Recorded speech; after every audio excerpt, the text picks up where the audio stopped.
diusir dari rumahnya sendiri. Aku tersenyum.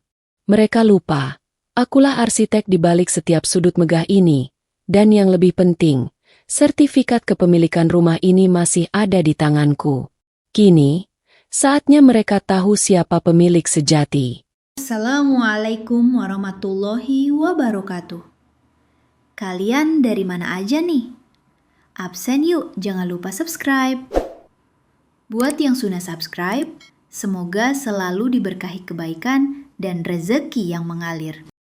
Desiran angin senja selalu membawa cerita di desa kecil ini.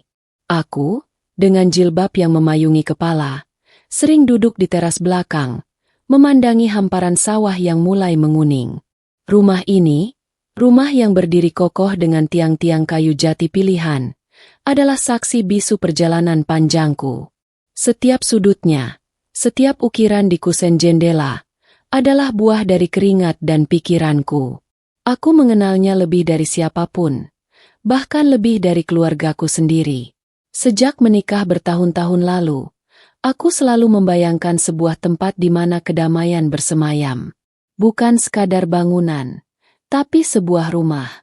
Sebuah impian yang kubawa dari masa lajang, saat buku-buku arsitektur menjadi sahabat setiamu. Desa ini, dengan segala kesederhanaannya, adalah kanvas sempurna untuk mewujudkan mimpi itu. Tanah warisan yang tak seberapa luas, dengan tekad yang membara, perlahan menjelma menjadi rancangan di atas kertas. Suamiku, dengan segala idealismenya, seringkali merasa gagasan-gagasan itu terlalu muluk. Ia lebih suka sesuatu yang praktis, yang cepat jadi, tanpa memikirkan estetika atau daya tahan jangka panjang. Tapi aku tahu, untuk sebuah tempat tinggal yang akan menjadi sarang masa depan, detail adalah segalanya. Aku bersikeras, meyakinkan, bahkan terkadang sedikit memaksakan kehendakku. Aku percaya pada visiku, pada apa yang kubayangkan. Setiap malam, setelah semua terlelap, aku akan kembali ke meja kerjaku. Lampu temara menemani jemariku yang sibuk menggambar, menghapus, dan menggambar lagi. Garis-garis presisi, perhitungan struktur, pemilihan material, semuanya kupertimbangkan matang-matang. Ada gairah yang tak terbendung setiap kali aku melihat selembar kertas kosong berubah menjadi denah yang hidup. Itu bukan sekadar pekerjaan, itu adalah wujud dari jiwaku. Suatu kali, tukang bangunan yang kami sewa menatapku dengan heran. "Ibu yakin dengan desain seperti ini? Ini akan sangat rumit," katanya sambil menggelengkan kepala. Aku hanya tersenyum. Kerumitan bagiku adalah tantangan, bukan penghalang. Aku bahkan turun tangan langsung, mengawasi setiap prosesnya, memastikan setiap detailnya sesuai dengan apa yang ada di kepalaku. Aku memilih setiap batunya, setiap gentengnya, seolah-olah mereka adalah bagian dari diriku. Saat rumah itu akhirnya berdiri, megah dan menawan di antara rumah-rumah sederhana lainnya, desa ini gempar. Mereka berbisik-bisik, mengagumi, terkadang juga sedikit iri. Aku hanya bersyukur. Rasa lelah, caci maki, dan penolakan yang sempat kudengar, semuanya terbayar lunas. Ini bukan hanya bangunan. Ini adalah monumen dari keteguhan hati seorang perempuan. Waktu berlalu, anak-anak tumbuh, dan rumah ini menjadi pusat segala kehangatan. Tawa riang mereka memenuhi ruang keluarga. Aroma masakan ibuku yang sering berkunjung menyebar di dapur, dan suara azan yang berkumandang dari musala kecil di samping rumah selalu menenangkan jiwa. Aku merawat rumah ini dengan cinta yang sama seperti saat aku merancangnya. Setiap retakan kecil, setiap noda di dinding, aku tahu persis bagaimana memperbaikinya. Tapi, bisikan-bisikan itu mulai muncul lagi. Bukan bisikan kekaguman, melainkan bisikan ketidakpuasan. Entah sejak kapan, suasana mulai berubah. Aku merasakannya. Seperti embun pagi yang perlahan menguap, kehangatan di rumah ini mulai menipis. Obrolan di meja makan terasa lebih tegang. Tatapan-tatapan yang dulu penuh kasih kini menyimpan keraguan. Aku mencoba memahami. Mungkin ini fase biasa dalam kehidupan berkeluarga. Atau mungkin aku terlalu sensitif. Aku mencoba tetap positif. Tetap menyirami rumah ini dengan kasih sayang. Aku menata ulang bunga-bunga di taman, mengecat ulang pagar yang mulai kusam, seolah-olah tindakan-tindakan itu bisa mengembalikan semua seperti semula. Namun, bisikan itu semakin jelas, semakin sering terdengar. Bukan lagi desiran angin, tapi kata-kata yang diucapkan dengan jelas. Terkadang di balik pintu tertutup, terkadang di telepon, seolah-olah aku tidak ada di sana. Aku mendengar kata, beban, tidak berguna, dan yang paling menusuk, pergi. Kata-kata itu menari-nari di udara, menusuk telingaku, menembus hatiku. Aku mencoba mencari tahu. Apa salahku? Apa yang telah kulakukan hingga kata-kata itu ditujukan padaku? Bukankah aku telah memberikan segalanya untuk rumah ini, untuk keluarga ini? Setiap inci bangunan ini adalah bukti pengorbananku, bukti cintaku. Bagaimana mungkin tempat yang kurancang sendiri, yang kubangun dengan tangan sendiri, kini terasa begitu asing? Malam itu, di teras belakang, aku duduk sendirian. Bulan bersinar terang, menerangi hamparan sawah. Aku memejamkan mata, mencoba menenangkan badai di dadaku. Tapi bisikan itu, bisikan untuk pergi, tak mau hilang. Aku tahu, mereka tak pernah benar-benar tahu, tak pernah benar-benar menghargai, bahwa rumah ini adalah diriku. Dan aku, pemilik sertifikatnya. Pagi datang membawa embun, namun tak membawa serta ketenangan. Aku mencoba menyibukkan diri di dapur, membuatkan sarapan seperti biasa. Aroma teh melati yang mengepul, aroma nasi goreng yang baru matang, seharusnya mengisi rumah ini dengan kehangatan. Namun, yang kurasakan hanya kehampaan yang semakin pekat. Senyum-senyum yang dulu selalu menyambutku kini terasa hambar, bahkan cenderung menghindar.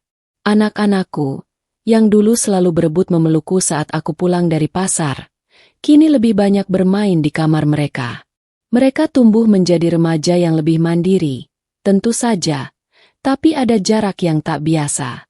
Pertanyaan-pertanyaan mereka tentang hariku, tentang masakan yang kubuat, semakin jarang terdengar. Bahkan suamiku, yang dulu selalu berbagi cerita tentang pekerjaannya, kini lebih sering terdiam, sibuk dengan ponselnya. Aku sering merenung. Apakah aku telah berubah? Apakah aku menjadi seseorang yang menjemukan? Atau, apakah ada sesuatu yang salah dengan rumah ini, yang dulu menjadi tempat paling nyaman bagiku? Aku menatap sekeliling. Dinding-dinding bercat krem, lantai keramik dingin, perabot kayu jati yang kukuh. Semuanya sama, persis seperti yang kurancang. Namun auranya berbeda, seperti ada yang mengikis perlahan kebahagiaan yang dulu bersemayam di dalamnya. Pernah suatu kali, aku mencoba memulai percakapan. Bagaimana harimu? Tanyaku pada suamiku saat kami makan malam. Ia hanya bergumam, menjawab sekenanya, tanpa menatap mataku. Aku mencoba lagi. Ada yang ingin kubicarakan tentang renovasi atap, kataku, merujuk pada salah satu bagian rumah yang memang butuh perbaikan kecil. Ia menghela napas panjang, seolah topik itu adalah beban berat. Nanti saja. Aku sedang sibuk. Kesibukan. Itulah jawaban yang selalu kudengar. Kesibukan mereka, yang tak pernah bisa kutembus. Aku merasa seperti bayangan yang melintas di tengah-tengah keramaian, tak terlihat, tak terdengar. Aku, yang dulu adalah pusat dari segala perencanaan rumah ini, kini seolah terpinggirkan. Ide-ideku, saran-saran yang kuutarakan, selalu dimentahkan, atau bahkan tidak dianggap sama sekali. Perlahan tapi pasti, aku merasa kontrol atas rumah ini mulai lepas dari genggamanku. Keputusan-keputusan kecil, yang dulu selalu kami bicarakan bersama, kini diambil tanpa sepengetahuanku. Warna cat baru untuk kamar mandi, penambahan tanaman di halaman depan, bahkan perubahan tata letak perabot di ruang tamu. Aku mengetahuinya setelah semuanya terjadi, Seolah-olah aku bukan bagian dari proses itu. Yang paling menyakitkan adalah saat aku mendengar percakapan mereka, bukan dengan diriku, melainkan satu sama lain. Bisikan-bisikan itu bukan lagi tentang ketidakpuasan, melainkan tentang masa depan. Masa depan tanpa aku di dalamnya. Lebih baik begitu. Tidak akan mengganggu lagi. Dia tidak mengerti. Potongan-potongan kalimat itu seperti pecahan kaca yang menusuk-nusuk hatiku. Aku tahu, ada sesuatu yang sedang mereka rencanakan. Aku bisa merasakannya. Dalam setiap tatapan curi-curi. Dalam setiap jeda canggung saat aku mendekat. Aku mencoba bertanya langsung, tapi mereka selalu mengelak, mengubah topik, atau berpura-pura tidak tahu. Mereka membangun dinding tak kasat mata di sekelilingku, mengurungku dalam kesendirian. Ada satu malam, saat aku tak bisa tidur, aku keluar dari kamar, berjalan perlahan melewati ruang keluarga. Lampu dapur masih menyala. Aku mendengar suara-suara lirih. Mereka, suamiku dan anak-anakku yang sudah dewasa, sedang berkumpul di sana. Mereka tampak serius, sesekali tertawa kecil, tapi tawanya terasa asing bagiku. Aku bersembunyi di balik pilar ruang makan, menguping. Dia sudah tua, tidak bisa apa-apa lagi, kata salah satu suara, yang kuyakini adalah suara anak sulungku. Hatiku mencelos. Tua, aku memang tak semuda dulu, tapi aku masih mampu melakukan banyak hal. Aku masih merawat rumah ini, masih memasak, masih menjaga semua tetap rapi. Apa maksudnya? Tidak bisa apa-apa lagi? Ya, dan terlalu banyak ikut campur, timpal suara lain. Kali ini suara anak bungsuku. Selalu saja ada kritik. Ini tidak bagus. Itu tidak sesuai. Padahal kan ini rumah kita sekarang. Rumah kita? Air mataku menetes. Rumah ini adalah rumahku, rancanganku, napas kehidupanku. Bagaimana bisa mereka mengatakan itu? Suamiku kemudian bersuara. Nadanya lebih lembut, tapi tetap mengandung persetujuan. Kita harus mencari cara baik-baik. Jangan sampai dia merasa terpojok. Terpojok? Jadi mereka memang merencanakan sesuatu untukku. Sebuah rencana yang membuatku harus pergi dari rumah ini. Rasa sakit itu tak tertahankan.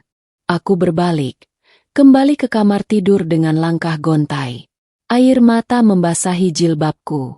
Selama ini, aku pikir rumah adalah tempat paling aman, tempat di mana aku bisa menjadi diriku seutuhnya. Namun kini, rumah itu terasa seperti sangkar. Dan aku adalah burung yang ingin diusir. Dalam kegelapan malam, aku meraih sebuah kotak kayu tua di bawah lemari. Di dalamnya, tersimpan sebuah map berwarna coklat, lusuh termakan usia. Tanganku gemetar saat membukanya. Sebuah lembaran kertas tebal, berwarna kekuningan, dengan cap resmi dan tanda tangan basah. Sertifikat hak milik, atas nama diriku. Mereka boleh berbisik, mereka boleh berencana, tapi ada satu hal yang mereka lupakan. Atau mungkin, memang sengaja mereka lupakan. Akulah arsiteknya, dan akulah pemilik sahnya. Pagi itu, udara terasa menusuk, bahkan lebih dingin dari biasanya. Aku bangun sebelum matahari terbit, seperti rutinitas selama bertahun-tahun. Namun, ada yang berbeda. Beban di dada terasa begitu berat, seolah-olah seluruh duniaku akan runtuh. Aku menyeduh teh hangat, mencoba menenangkan diri, tapi tanganku gemetar tak terkendali. Saat mereka satu persatu bangun, suasana di meja makan terasa tegang. Tidak ada canda, tidak ada obrolan ringan.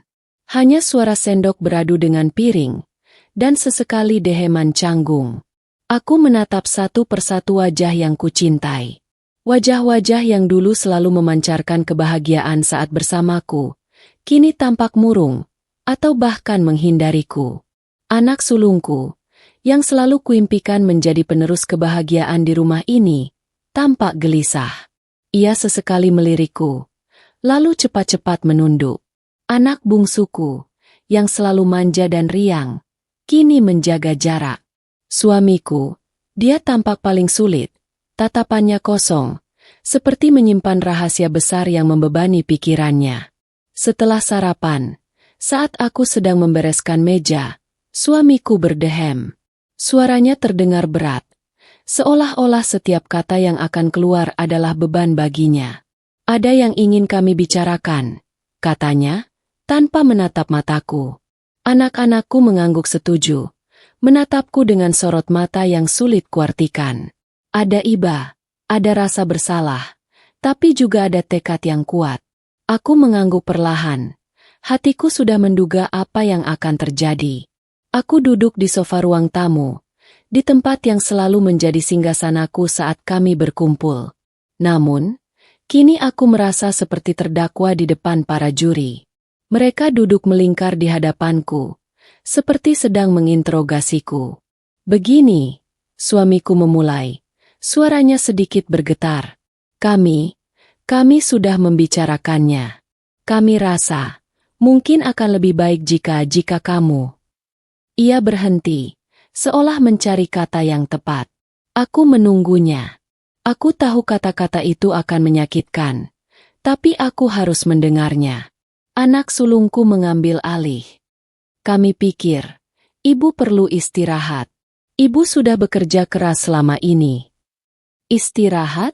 Aku tak pernah merasa bekerja keras. Merawat rumah ini, merawat mereka, adalah kebahagiaanku. Itu adalah napas hidupku. Dan kami, sambung anak bungsuku, kami sudah dewasa. Kami bisa mengurus diri sendiri. Ibu tidak perlu khawatir lagi. Nadanya terdengar manis, tapi kata-katanya terasa seperti belati yang menusuk. Mereka tidak ingin aku khawatir. Atau mereka tidak ingin aku ada di sini? Suamiku akhirnya melanjutkan. Kami sudah menyiapkan sebuah tempat untukmu. Tidak jauh dari sini, di desa sebelah. Ada rumah kecil yang nyaman. Kamu bisa tenang di sana, tidak perlu memikirkan apa-apa lagi. Suaranya terdengar meyakinkan, seperti sedang menawarkan surga.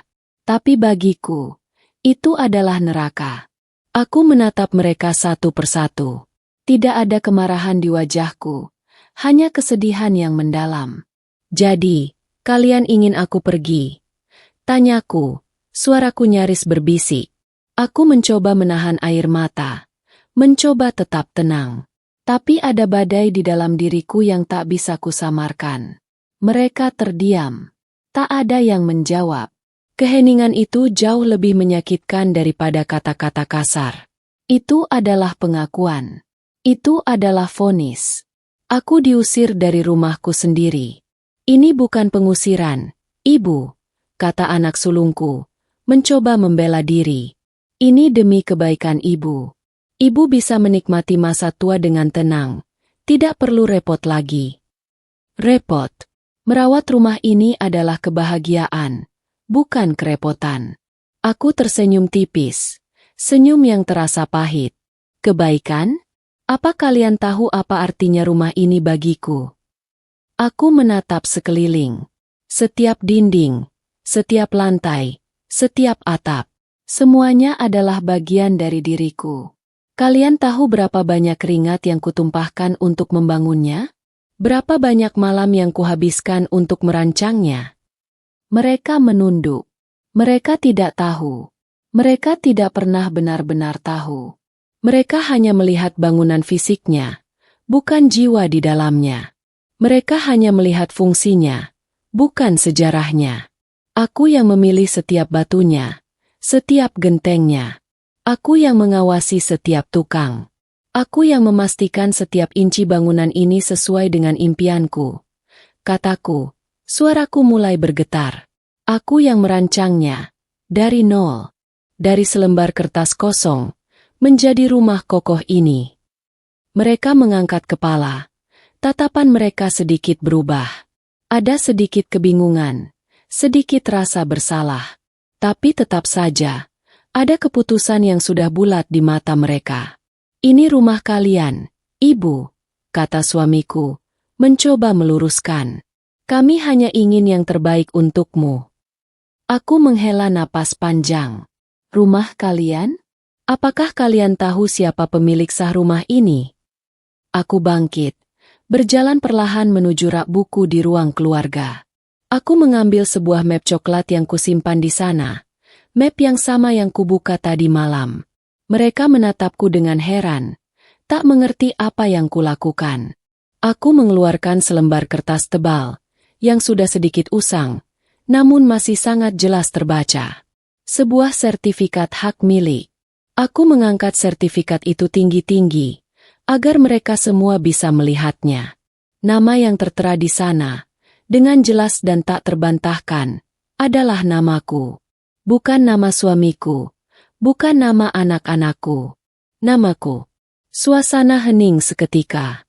Mereka terdiam, mata mereka membulat, menatap sertifikat itu dengan tak percaya. Wajah-wajah mereka pucat pasi. Rencana mereka, yang sudah tersusun rapi, kini terancam hancur di hadapan fakta yang tak bisa mereka bantah. Aku, perempuan yang ingin mereka singkirkan, adalah pemilik sah dari rumah ini. Gema namaku di sertifikat itu memenuhi ruang tamu, seolah menampar keras wajah-wajah di hadapanku. Keheningan yang terjadi setelahnya begitu pekat. Hanya desah napas kami yang terdengar. Suamiku tampak terguncang. Ia mengusap wajahnya berkali-kali, seolah ingin menghapus apa yang baru saja ia lihat. Anak-anakku, yang tadinya penuh keyakinan, kini tampak bingung dan sedikit ketakutan. Ini tidak mungkin. Gumam anak sulungku. Suaranya tercekat. Ia mencoba mendekat, seolah ingin memastikan bahwa kertas di tanganku itu nyata. Aku membiarkannya. Biar mereka melihat. Biar mereka tahu kebenarannya. Aku tersenyum miris. Mengapa tidak mungkin? Bukankah aku yang mengurus semuanya? Bukankah aku yang membayar semua prosesnya? Aku menatap suamiku. Kamu hanya memberikan tanah warisan itu. Sisanya adalah usahaku. Ingat. Suamiku menunduk. Ia memang ingat. Dulu, ia meremehkan impianku. Ia menganggap semua detail yang kuinginkan sebagai pemborosan. Dialah yang sering berkata, "Buat apa sertifikat atas namamu? Kita ini suami istri, sama saja." Tapi aku bersikeras. Aku memiliki firasat bahwa suatu hari, surat itu akan menjadi benteng pertahananku. Tapi kenapa atas nama ibu sepenuhnya? Tanya anak bungsuku. Nada suaranya seperti menuntut penjelasan. Ia masih belum bisa menerima kenyataan ini. Ia selalu berpikir bahwa segala sesuatu yang ada di rumah ini adalah milik bersama, milik keluarganya. Karena aku yang membangunnya. Jawabku tegas. Secara hukum, bangunan ini berdiri di atas namaku.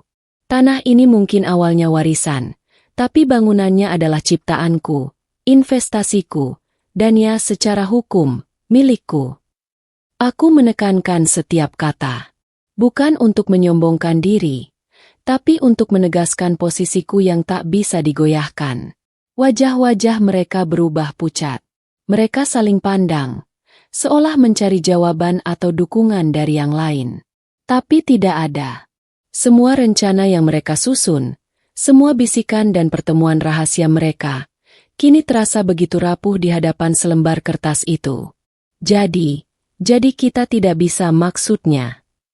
Suamiku mencoba menyelesaikan kalimatnya, tapi kata-kata itu tak bisa keluar dari mulutnya. Ia tahu, ia mengerti implikasinya.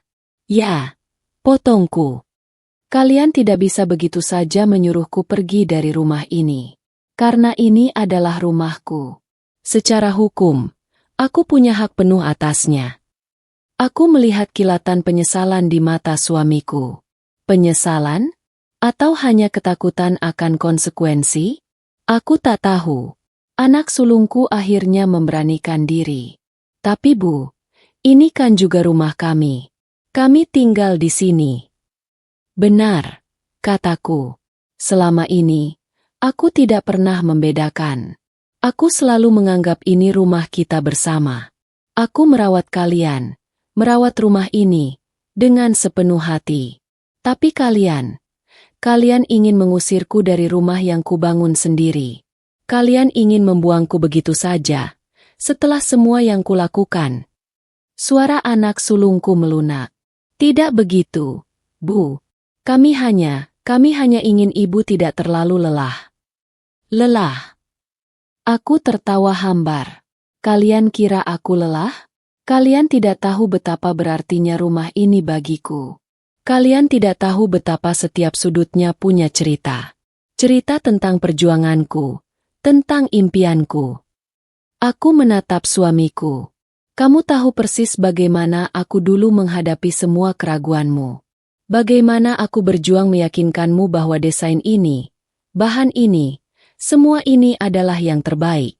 Kamu bahkan sempat meremehkan impianku untuk membangun rumah yang kuat dan indah ini. Ia terdiam. Tak bisa membantah. Semua kenangan itu kembali. Kenangan saat aku harus bekerja ekstra, menabung dari hasil jualan kue, bahkan terkadang meminjam dari kerabat, hanya untuk mewujudkan setiap detail yang kuinginkan. Suamiku saat itu hanya memberikan sebagian kecil. Sisanya adalah perjuanganku sendiri. Kalian meremehkan peranku. Kalian pikir aku hanya ibu rumah tangga biasa yang tidak mengerti apa-apa. Kalian lupa, aku adalah arsitek dari semua ini. Aku adalah otak di balik setiap tiang, setiap dinding, setiap atap yang menaungi kalian. Aku berbalik, menatap ke arah jendela yang menghadap taman. Bahkan taman itu, dengan bunga-bunga kesukaanmu, adalah rancanganku. Anak bungsuku kini tampak paling menyesal. Maafkan kami, Bu, bisiknya. Hampir tak terdengar. Aku memejamkan mata sesaat, mencoba menenangkan badai emosi di dalam diriku. Maaf saja tidak cukup. Kalian telah menyakitiku begitu dalam. Kalian telah merencanakan untuk membuangku dari tempat yang paling berharga bagiku. Aku meletakkan sertifikat itu di atas meja kopi, di antara mereka. Ini adalah bukti. Bukti bahwa kalian tidak bisa melakukan apapun tanpa persetujuanku. Bukti bahwa rumah ini adalah milikku. Dan selama aku masih hidup, aku tidak akan pernah meninggalkan rumah ini. Mereka terdiam, menatap sertifikat itu, lalu menatapku. Tatapan mereka kini bukan lagi tatapan yang meremehkan, melainkan tatapan penuh ketidakberdayaan dan penyesalan. Aku telah menunjukkan kartuku. Dan kini, bola ada di tangan mereka.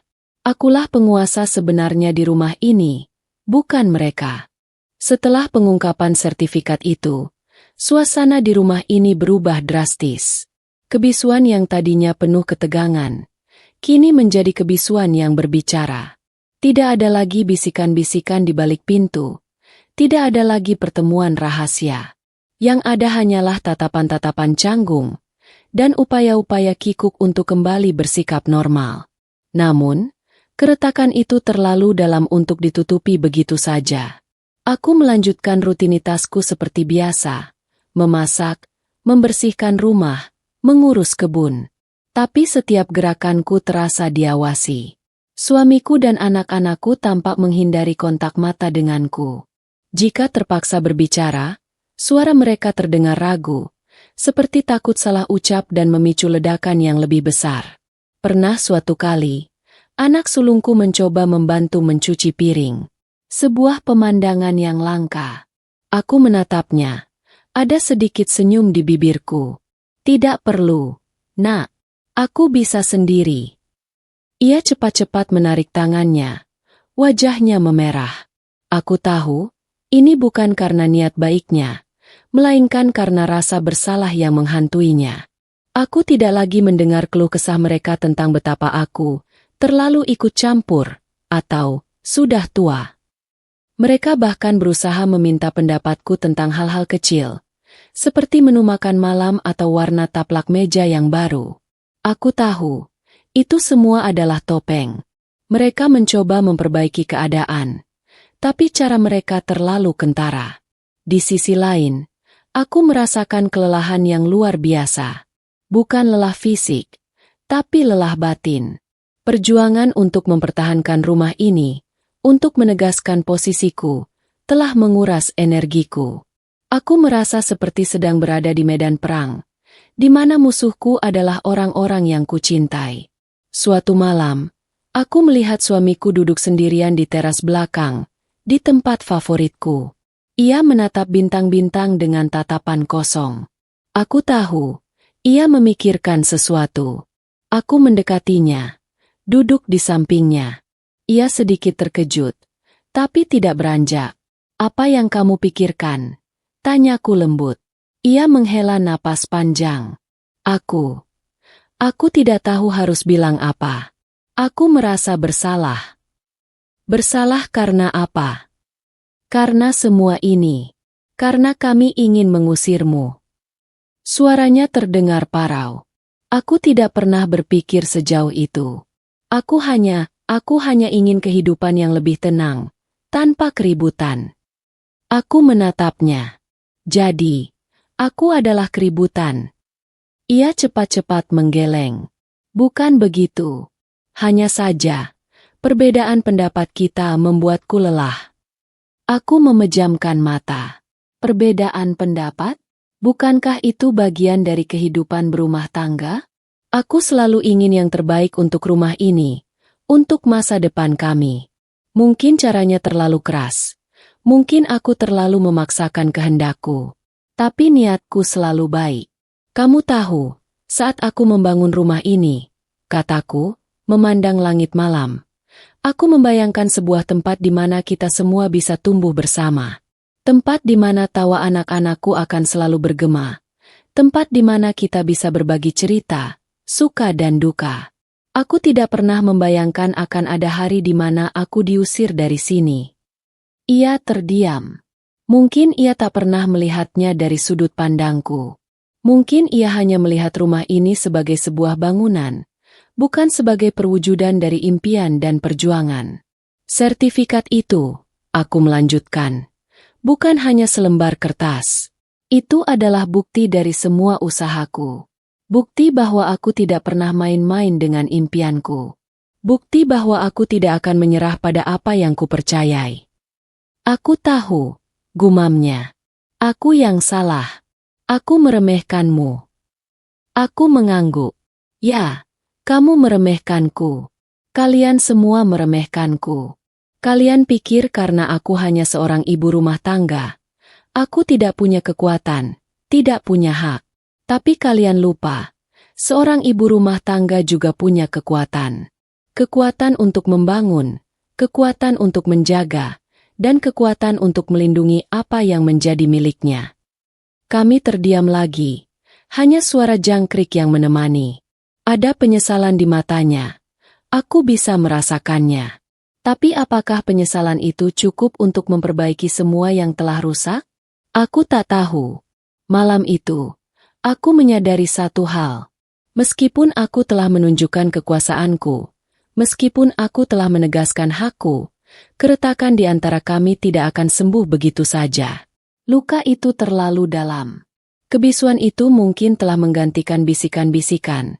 Tetapi kehangatan yang dulu bersemi di rumah ini masih belum kembali. Aku tahu, ini adalah awal dari babak baru. Babak di mana aku harus memutuskan bagaimana aku akan menjalani sisa hidupku di rumah ini.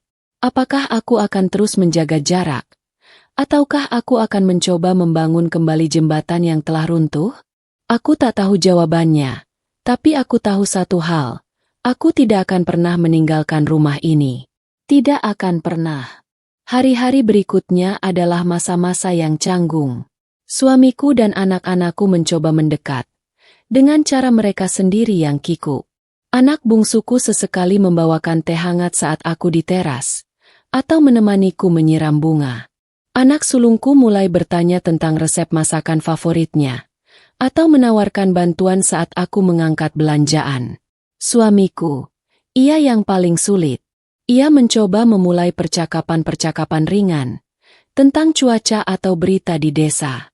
Tapi aku bisa merasakan, ada keraguan besar di balik setiap kalimatnya. Ia ingin mengatakan sesuatu yang lebih dalam, Tapi kata-kata itu seolah tertahan di tenggorokannya. Aku, di sisi lain, merasa lelah. Aku merindukan kehangatan yang dulu ada. Tapi aku juga tidak bisa begitu saja melupakan rasa sakit yang mereka torehkan. Aku tahu, mereka menyesal. Aku bisa melihatnya di mata mereka. Tapi penyesalan saja tidak cukup untuk memperbaiki hati yang hancur. Suatu sore, saat aku sedang mengaji di musala kecil di samping rumah, aku mendengar suara langkah mendekat. Itu suamiku. Ia duduk di belakangku, menunggu aku selesai. Aku menyelesaikan bacaanku, melipat mukena, dan menatapnya. Ada apa? Tanyaku lembut. Ia terdiam sejenak, menghela napas panjang. Aku ingin meminta maaf. Aku menatapnya lurus. Maaf untuk apa? Untuk semua. Untuk kata-kata yang menyakitimu, untuk rencana bodoh kami, untuk tidak menghargai usahamu selama ini. Suaranya terdengar tulus, penuh penyesalan. Aku tahu, aku sudah menyakitimu sangat dalam. Aku merasakan air mata menggenang di mataku, tapi aku menahannya. Sudah terlalu banyak hal yang terjadi, dan aku tidak tahu apakah aku bisa melupakannya begitu saja. Aku tahu, aku tidak meminta kamu untuk melupakan. Aku hanya ingin kamu tahu bahwa aku sangat menyesal. Aku menyesal telah melupakan siapa kamu. Kamu bukan hanya istriku, bukan hanya ibunya anak-anakku. Kamu adalah perempuan yang kuat, yang penuh dengan impian dan tekad. Kamu adalah arsitek rumah ini, dan kamu adalah jiwanya. Kata-kata itu, entah mengapa, terasa menenangkan. Ia akhirnya melihatku, bukan sebagai peran semata, tapi sebagai diriku seutuhnya. Ia akhirnya mengakui peranku, bukan hanya dalam membangun rumah ini, tapi juga dalam membangun keluarga ini. Aku tahu, butuh waktu, lanjutnya. Tapi aku ingin mencoba. Aku ingin kita membangun kembali apa yang telah rusak. Aku ingin rumah ini kembali menjadi tempat yang hangat, tempat di mana kita semua bisa bahagia. Aku memandang keluar jendela musala, ke arah taman yang kuhias dengan bunga-bunga berwarna-warni. Rumah ini memang indah dari luar, tapi dalamnya terasa kosong. Apa yang akan kamu lakukan? Tanyaku. Aku akan bicara dengan anak-anak. Aku akan menjelaskan kepada mereka betapa berartinya kamu bagi rumah ini, bagi keluarga ini. Aku akan memastikan mereka menghargaimu, seperti seharusnya. Ia menatapku penuh harap. Dan aku ingin kita mulai dari awal lagi. Bagaimana menurutmu? Aku merenung. Untuk memaafkan, butuh kekuatan yang besar. Tapi untuk membangun kembali, butuh keberanian yang lebih besar lagi. Apakah aku punya keberanian itu? Aku tidak tahu, kataku jujur. Hatiku masih sakit, tapi aku akan memikirkannya. Ia mengangguk. Itu sudah cukup bagiku. Terima kasih. Malam itu, untuk pertama kalinya setelah sekian lama, aku tidur dengan sedikit lebih tenang. Permintaan maaf suamiku, meskipun terlambat, terasa seperti tetesan air di padang yang gersang. Mungkin, masih ada harapan. Beberapa hari kemudian, suamiku memang berbicara dengan anak-anak. Aku tidak mendengar percakapan mereka, tapi aku bisa merasakan perbedaannya. Mereka tidak lagi canggung. Tatapan mereka lebih tulus. Senyum mereka lebih nyata. Mereka tidak lagi mencoba mendekatiku karena rasa bersalah, tapi karena keinginan untuk memperbaiki. Anak sulungku datang kepadaku, membawa sketsa sebuah renovasi kecil di halaman belakang. Bu, bagaimana kalau kita membuat gazebo di sini? Dulu ibu pernah bilang ingin ada tempat untuk bersantai. Ia menatapku penuh harap. Aku tersenyum. Ini adalah perubahan yang kuharapkan. Mereka tidak lagi menganggapku sebagai beban, tapi sebagai sumber ide, sebagai arsitek yang bisa membantu mewujudkan impian mereka. Bagus sekali idenya, kataku. Tapi, kalau gazebo, Harus dihitung dengan baik kekuatan pondasinya. Dan materialnya harus tahan cuaca. Aku mulai memberikan saran, dan mereka mendengarkan dengan saksama. Melihat mereka mendengarkan, mendiskusikan, dan menghargaiku, hatiku terasa sedikit lebih ringan. Prosesnya akan panjang. Aku tahu, luka ini tidak akan sembuh dalam semalam. Tapi setidaknya, ada upaya, ada keinginan untuk memperbaiki. Aku memandang rumah ini. Cahaya matahari pagi menerobos celah jendela, menerangi setiap sudut. Ini adalah rumahku, dan aku akan mempertahankannya dengan cinta dan pengorbanan yang sama seperti saat aku merancangnya. Mungkin, suatu hari nanti, kehangatan itu akan kembali sepenuhnya. Mungkin, suatu hari nanti, rumah ini akan benar-benar menjadi surga yang kuimpikan. Langit senja di desa kecil itu selalu menyimpan pesona. Merah keemasan berpadu dengan biru keunguan, menciptakan lukisan alam yang menenangkan. Di teras belakang rumah, kami berempat duduk bersama. Suamiku, kedua anakku, dan aku. Tidak ada lagi ketegangan, tidak ada lagi bisikan yang memisahkan. Hanya obrolan ringan tentang hari-hari yang berlalu, tentang rencana-rencana kecil yang mulai kami bangun bersama. Setelah kejadian sertifikat itu, dan percakapan suamiku dengan anak-anak, ada perubahan nyata. Bukan hanya sekadar upaya basa-basi, tapi sebuah keinginan tulus untuk memperbaiki. Anak sulungku mulai sering membantuku di dapur, belajar resep-resep lama yang kubuat. Anak bungsuku, yang dulu sangat jarang keluar dari kamarnya, kini sering ikut menemaniku berkebun, belajar nama-nama bunga yang kutanam. Suamiku, ia adalah yang paling banyak berubah. Ia mulai terbuka, menceritakan masalah pekerjaannya, meminta pendapatku tentang hal-hal kecil maupun besar. Ia bahkan sering bertanya tentang detail pembangunan rumah ini, sesuatu yang dulu tak pernah ia hiraukan. Ingat dulu, Bu, waktu kita memilih genteng? Kamu bersikeras yang ini, padahal harganya jauh lebih mahal, katanya suatu kali, dengan nada penuh penghargaan, bukan lagi keluhan. Aku tersenyum. Aku tahu, kualitas tidak bisa ditawar. Apalagi ini untuk rumah kita, tempat kita berlindung. Ya, kamu benar. Ia mengangguk. Aku baru menyadarinya sekarang. Semua detail yang dulu kuanggap remeh, kini aku pahami betapa pentingnya. Rumah ini begitu kokoh, begitu nyaman. Itu semua berkat-Mu.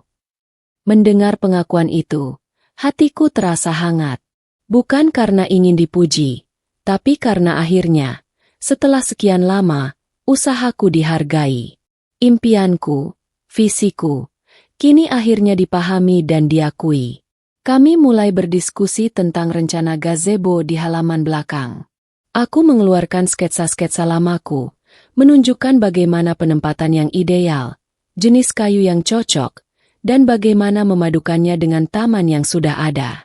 Anak-anakku mendengarkan dengan penuh perhatian, sesekali mengajukan pertanyaan cerdas yang membuatku bangga. Dulu ibu selalu bilang, rumah itu harus punya jiwa, kata anak sulungku. Aku baru mengerti sekarang.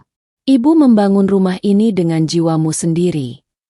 Betul sekali, timpal anak bungsuku. Setiap sudutnya terasa hidup, Bu.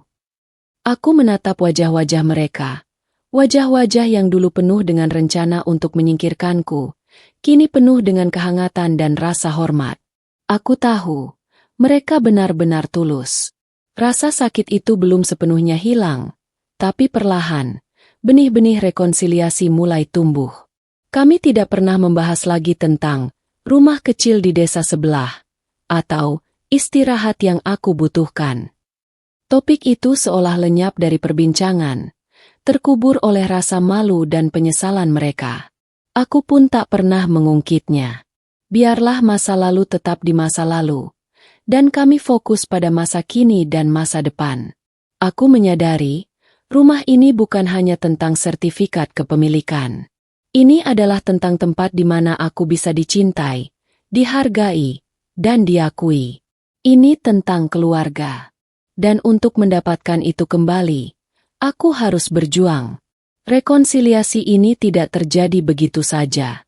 Ada banyak malam yang kuhabiskan untuk merenung, bertanya-tanya apakah aku bisa memaafkan. Ada banyak pagi yang kumulai dengan hati berat, mencoba melupakan. Tapi melihat perubahan pada mereka, melihat upaya tulus mereka untuk memperbaiki, aku tahu bahwa ini adalah jalan yang harus kuambil. Sebuah rumah adalah tempat untuk kembali. Tempat di mana kita merasa aman, dicintai, dan diterima apa adanya. Selama ini, aku merasa terasing di rumahku sendiri. Tapi kini, perlahan tapi pasti, aku mulai merasa kembali ke tempatku. Malam semakin larut, dan bintang-bintang mulai bertaburan di langit. Udara malam terasa sejuk, membawa aroma bunga melati dari taman. Aku memejamkan mata, merasakan kehangatan dari orang-orang terkasih di sampingku. Mungkin, ini adalah kehangatan yang dulu kuharapkan. Mungkin, inilah saatnya untuk benar-benar membiarkan masa lalu berlalu. Rumah ini, dengan segala ceritanya, telah menjadi saksi bisu. Saksi bisu dari perjuangan seorang perempuan, dari pengkhianatan yang menyakitkan, dan dari sebuah rekonsiliasi yang penuh harapan.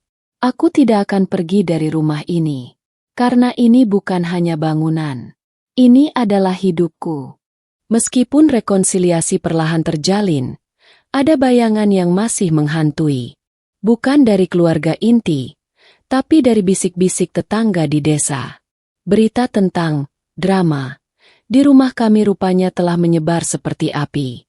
Aku sering merasa tatapan penasaran saat berbelanja di pasar, atau mendengar gumaman lirih saat melewati kerumunan ibu-ibu di pos ronda. Mereka tidak tahu detailnya. Tentu saja, mereka hanya mendengar kabar angin, potongan-potongan cerita yang simpang siur. Ada yang bilang aku diusir karena sudah tua, ada yang bilang aku terlalu keras kepala. Ada pula yang berspekulasi tentang masalah keuangan.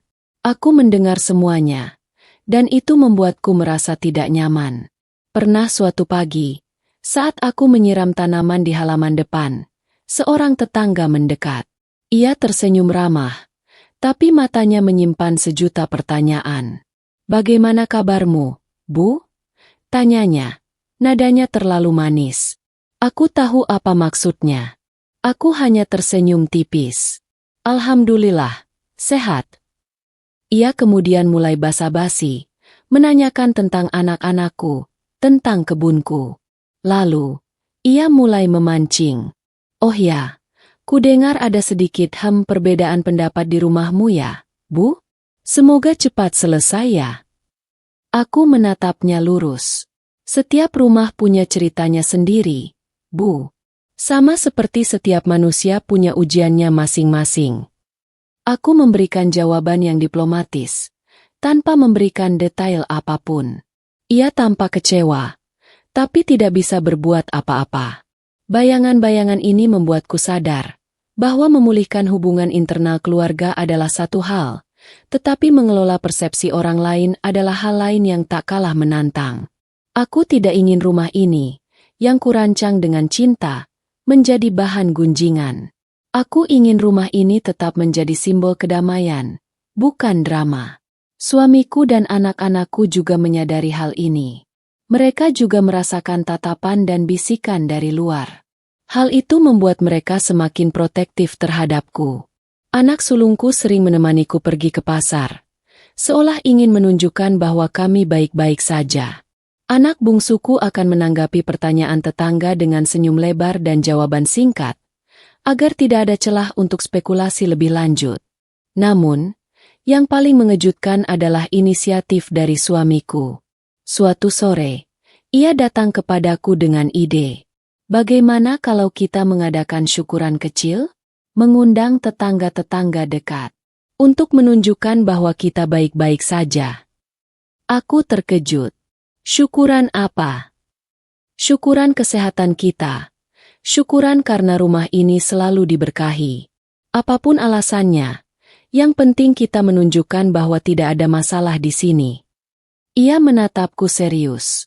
Kita harus menunjukkan kepada mereka bahwa rumah ini bukan tempat perselisihan, tapi tempat berkumpulnya kebahagiaan.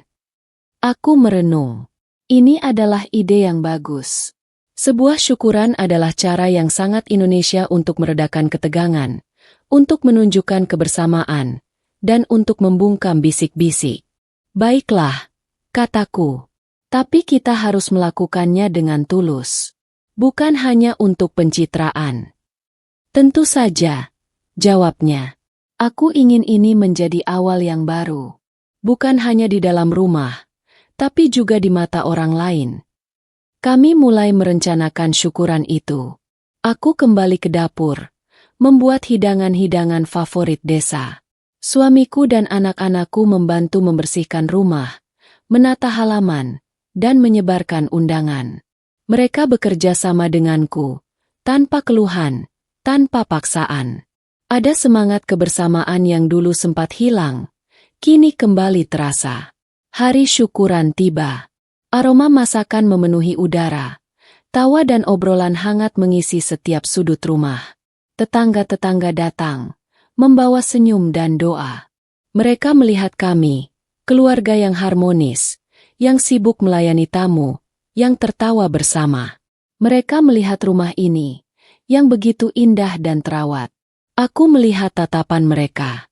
Tatapan yang tadinya penuh pertanyaan, kini berubah menjadi tatapan kagum. Bisikan-bisikan itu, yang dulu berisi spekulasi negatif, kini berganti menjadi pujian. Rumahnya bagus sekali, Bu. Keluargamu terlihat rukun sekali. Betapa beruntungnya suamimu punya istri seperti kamu, Bu. Aku tersenyum. Bukan senyum puas karena telah membungkam mereka, tapi senyum lega karena kebenaran itu akhirnya terungkap. Kebenaran bahwa rumah ini adalah tempat yang penuh cinta, bukan tempat perselisihan. Malam itu, setelah semua tamu pulang, kami duduk bersama di teras belakang. Ada kelelahan yang menyenangkan. Suamiku memegang tanganku. "Terima kasih, Bu," katanya tulus. "Kamu sudah membuktikan bahwa kamu adalah yang terbaik untuk rumah ini. Untuk keluarga ini." Anak-anakku mengangguk. Mata mereka berkaca-kaca. "Kami bangga punya ibu," kata anak sulungku. Aku memeluk mereka erat. Pelukan yang dulu terasa canggung, kini terasa hangat dan penuh cinta. Bayangan di balik jendela itu, bisikan-bisikan dari luar, kini tak lagi terasa mengganggu. Karena kami, di dalam rumah ini, telah menemukan kembali kedamaian kami sendiri. Dan itulah yang terpenting. Sejak syukuran itu, suasana di rumah kami terasa lebih ringan. Beban yang selama ini menghimpit hati, perlahan terangkat. Namun, bukan berarti semuanya kembali normal secepat kilat. Hubungan itu ibarat bangunan. Setelah retak parah, butuh waktu, kesabaran, dan upaya terus-menerus untuk memperbaikinya. Bahkan setelah keretakan fisiknya tak lagi terlihat. Aku masih sering menghabiskan waktu di meja kerjaku, meskipun kini bukan lagi untuk merancang rumah yang belum jadi, melainkan untuk membuat sketsa-sketsa kecil, ide-ide renovasi minor, atau sekadar menikmati proses menggambar. Seringkali, anak-anakku akan datang, mengintip, dan mulai bertanya, "Bu, kalau bagian ini dibikin begini, apa tidak terlalu sempit?" Tanya anak sulungku suatu sore, menunjuk salah satu sketsaku untuk penambahan ruang kerja kecil.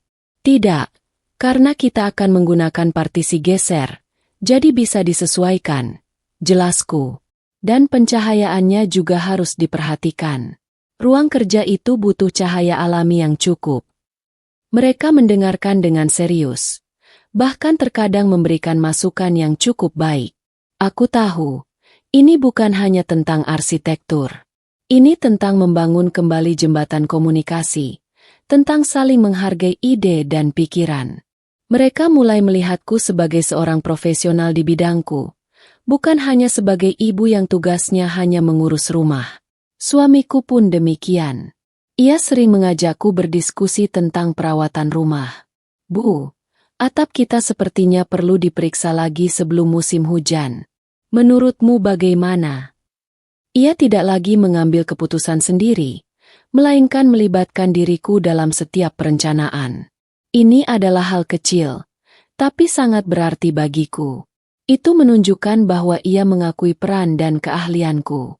Aku juga menyadari bahwa selama ini, aku terlalu fokus pada rumah sebagai bangunan fisik. Aku melupakan bahwa rumah juga adalah tempat di mana emosi berinteraksi, tempat di mana jiwa-jiwa bertemu. Ketika aku terlalu sibuk merancang struktur yang kokoh, aku mungkin sedikit melupakan untuk merancang fondasi emosional yang tak kalah pentingnya. Kini, aku mencoba lebih mendengarkan. Mendengarkan keluh kesah suamiku tentang pekerjaannya. Mendengarkan cerita anak-anakku tentang hari-hari mereka di sekolah atau kuliah. Aku mencoba menjadi pendengar yang lebih baik, bukan hanya pemberi saran atau pengambil keputusan. Karena pada akhirnya, sebuah rumah yang harmonis dibangun di atas fondasi komunikasi dan pengertian. Aku juga mulai menghabiskan lebih banyak waktu untuk diriku sendiri. Mengaji lebih sering, membaca buku-buku yang kusuka, atau sekadar duduk santai di teras menikmati senja. Aku menyadari, untuk bisa memberi, aku juga harus mengisi ulang energiku sendiri. Kesehatan mental dan emosional adalah pilar kekuatan yang tak terlihat, tapi sangat krusial. Desa ini, dengan segala kesederhanaannya, kini terasa lebih nyaman. Bisikan-bisikan dari luar perlahan meredup, tergantikan oleh sapaan hangat dan senyum tulus. Aku tahu, tidak semua orang akan melupakan apa yang terjadi. Tapi yang terpenting, orang-orang di dalam rumah ini telah berubah. Peristiwa pengungkapan sertifikat itu adalah titik balik. Itu adalah sebuah tamparan keras bagi mereka, pengingat tentang siapa aku sebenarnya, dan apa yang telah kulakukan untuk rumah ini. Itu adalah saat di mana mereka dipaksa untuk melihat, bukan hanya dengan mata kepala, tapi dengan hati. Aku tidak lagi merasa perlu untuk menegaskan hakku, karena mereka sudah mengetahuinya. Hakku bukan lagi sekadar selembar kertas, tapi telah terukir dalam pemahaman mereka, dalam rasa hormat yang mereka tunjukkan. Aku adalah arsitek rumah ini, dan aku adalah pemiliknya. Dan lebih dari itu, aku adalah jiwanya. Di setiap sudut rumah ini, aku bisa merasakan kehadiran diriku. Di dinding yang kukuh, di atap yang melindungi, di setiap ubin yang kupilih. Ini adalah manifestasi dari impianku, dari perjuanganku. Dan kini, rumah ini bukan hanya kokoh secara fisik, tapi juga secara emosional. Pilar kekuatan yang tak terlihat ini, yang terbangun dari pengertian, pengakuan, dan cinta, kini menopang kami semua. Waktu terus berjalan, dan musim berganti. Rumah ini, rumah yang kurancang dengan cinta dan keringat, kini kembali menjadi surga. Tidak ada lagi bisikan-bisikan. Tidak ada lagi tatapan curi-curi. Yang ada hanyalah tawa, obrolan hangat, dan kebersamaan yang mendalam. Aku sering duduk di teras, memandangi kebun yang kini semakin subur dengan gazebo mungil di sudutnya, hasil karya kolaborasi kami. Aroma melati dan kopi hangat memenuhi udara. Suamiku akan duduk di sampingku, sesekali meraih tanganku dan menggenggamnya erat. Anak-anakku, yang kini sudah benar-benar dewasa, sering berkunjung membawa cerita-cerita baru, atau sekadar ingin menikmati masakan ibunya. Mereka tak pernah lagi membahas tentang rumah kecil di desa sebelah. Seolah-olah percakapan itu tak pernah ada. Yang ada hanyalah rencana-rencana masa depan kami di rumah ini. Bagaimana menata ulang kamar tamu, bagaimana memperluas area dapur, atau bahkan bagaimana merawat pohon mangga tua di belakang rumah yang mulai sakit. Aku tidak lagi merasa perlu untuk menunjukkan sertifikat kepemilikan. Surat itu kini tersimpan rapi di laci, tak perlu lagi dikeluarkan. Karena kebenaran tentang siapa pemilik rumah ini, siapa arsiteknya, dan siapa yang paling berhak atasnya, sudah terukir di hati mereka. Mereka tidak hanya melihat bangunan fisik, tapi juga melihat jiwa di dalamnya. Pernah suatu ketika, cucuku yang masih kecil, putra dari anak sulungku, sedang bermain di ruang tamu. Ia berlarian, tertawa riang, dan kemudian berhenti di depan sebuah sketsa lama yang kuputuskan untuk kupajang di dinding. Sketsa rumah ini, saat masih berupa garis-garis sederhana di atas kertas. "Nenek, ini gambar apa?" tanyanya polos, menunjuk sketsa itu. Aku tersenyum.